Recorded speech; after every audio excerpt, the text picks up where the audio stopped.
শুভ দুপুর বন্ধুরা। আজকে হচ্ছে কালী পুজোর পরের দিন, যেহেতু কাল সারা রাত সবার জাগা আর কাল থেকে একরকম সবারই না খাওয়া। তো আজকে আমাদের মেনু এই যে গরম ভাত, আমের চাটনি, আর এই যে বেগুন দিয়ে আলু দিয়ে একদম পাতলা করে মাছের ঝোল, একদম পাতলা।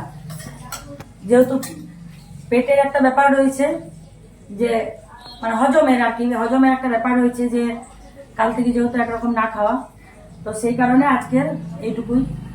তো তোমাদের কার খাওয়া হলো বা কার কিরকম রান্না হয়েছিল আজকেও আমাকে জানিও।